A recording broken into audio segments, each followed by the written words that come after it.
ओम श्री परमात्मने नमः। ओम श्री गुरुवे नमः। अथ चतुर्थोध्याय, श्लोक नंबर 12। ये श्लोक है, कांक्षन्तः कर्मणां सिद्धिं यजन्त इह देवताः।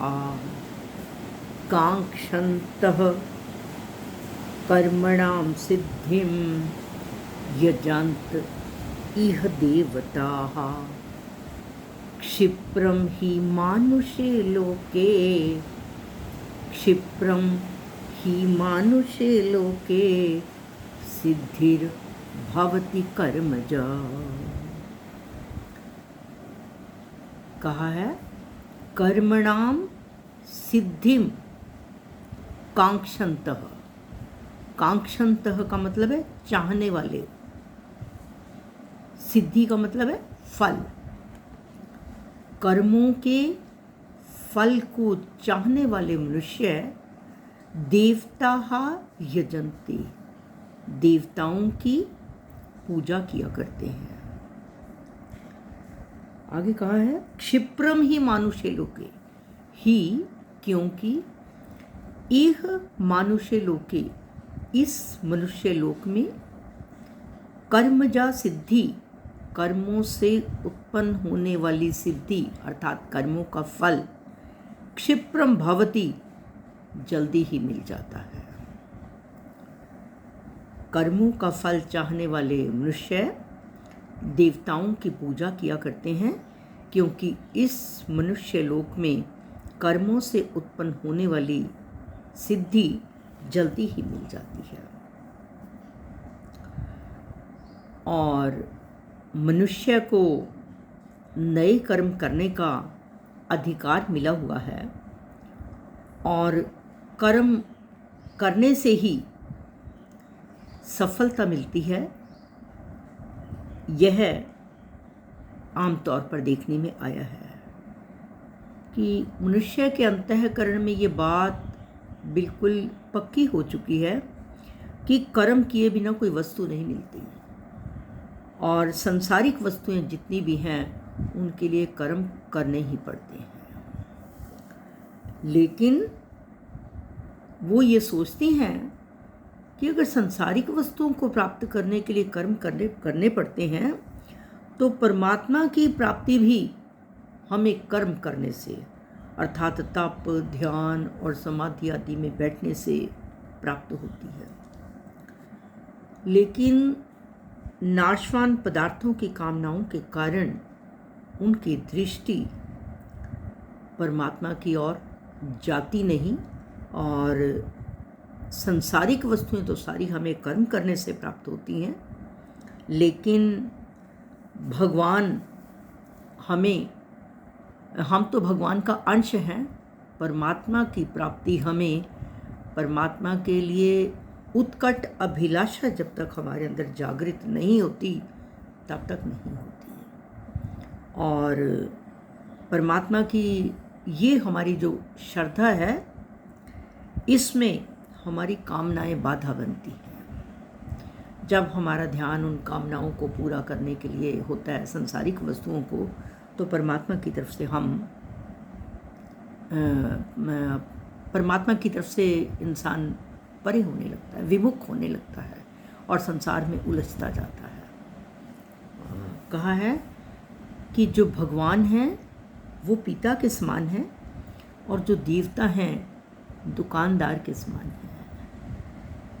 कहते हैं, जब हम दुकान पर जाते हैं, हम अगर पैसे देते हैं तो जो वस्तु हमें चाहिए, चाहे वो हमारे लिए लाभकारी है या नहीं है, हम वो खरीद लेते हैं। बालक अगर दुकान पर जाता है तो दुकानदार को पैसे लेके वो ले लेता है।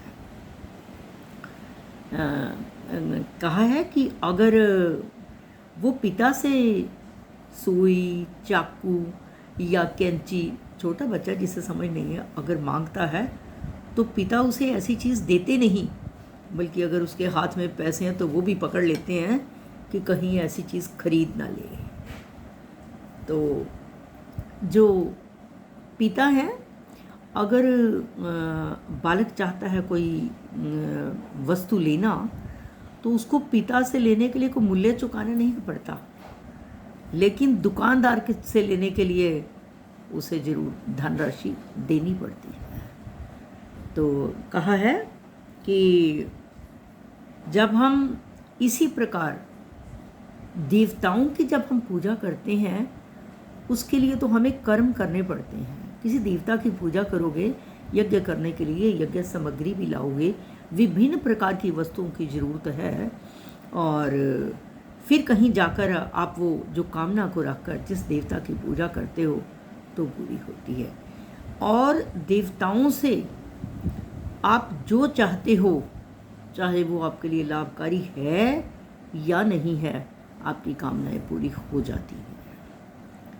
भगवान कहते हैं जो जिस जिस देवता में विश्वास करता है, मैं उसमें उसकी श्रद्धा को पूरी कर देता हूँ, और वो उस श्रद्धा से युक्त होकर उस देवता की पूजा करने लगता है कामना को रखकर।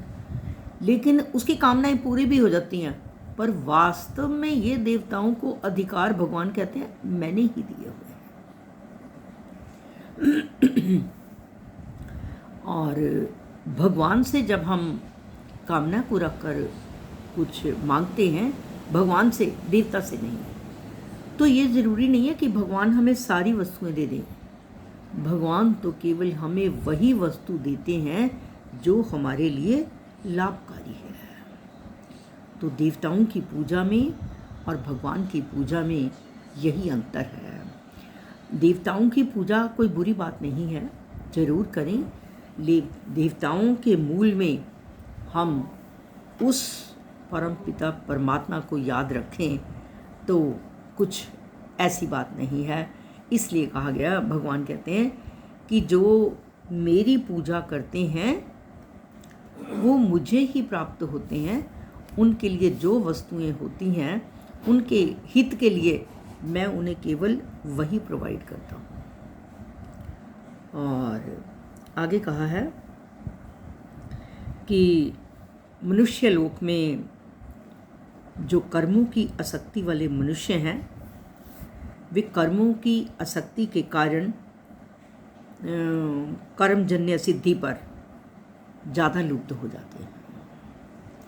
और कहा है जो कर्मों से सिद्धि प्राप्त होती है वो शीघ्र ही मिल जाती है, लेकिन वो नाशवान है। जो हम देवताओं की पूजा करते हैं कामना को रखकर, हमारी कामनाएं पूरी हो जाती हैं। संसार की हर वस्तु नाशवान है, तो फिर जो उससे होने वाला फल है वो भी नाशवान ही होगा।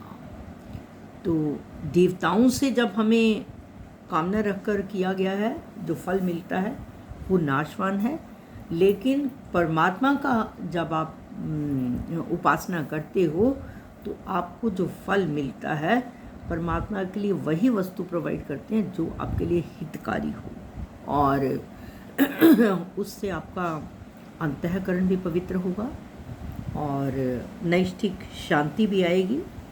तो कहा है कि ये जो वास्तविक सिद्धि है वो तो कर्मों से प्राप्त होने वाली नहीं है।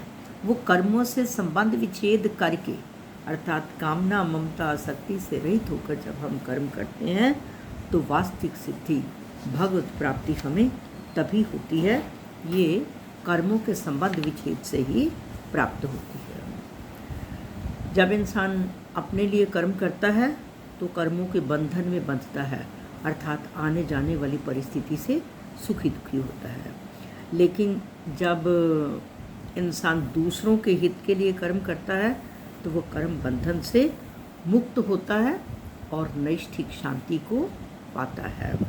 तो हमारे आज के श्लोक में यही है कि कर्मों की सिद्धि को चाहने वाले मनुष्य देवताओं की पूजा किया करते हैं, क्योंकि इस मनुष्य लोक में कर्मों से उत्पन्न होने वाली सिद्धि जो है वो जल्दी ही मिल जाती है। लेकिन हम ये ध्यान रखें कि देवताओं की पूजा ज़रूर करें, लेकिन मूल में उस परमात्मा का ध्यान रखें ताकि हमें भगवत प्राप्ति हो। हम केवल इस संसार में ही उलझ कर ना रह जाएं। हम परमात्मा के अंश हैं और हमें मानव जीवन भगवत प्राप्ति के लिए ही मिला है, इसलिए अवश्य ही भगवत प्राप्ति की उत्कट अभिलाषा हमारे अंदर होनी चाहिए। सर्वे भवन्तु सुखिनः, सर्वे सन्तु निरामया, सर्वे भद्राणि पश्यन्तु, माँ कश्चित् दुःखभाग् भवेत्, माँ कश्चित् दुःखभाग् भवेत्। ओम पूर्णमदः पूर्णमिदं पूर्णात् पूर्णमुदच्यते पूर्णस्य पूर्णमादाय पूर्णमेवावशिष्यते। ओम शांति शांति शांति।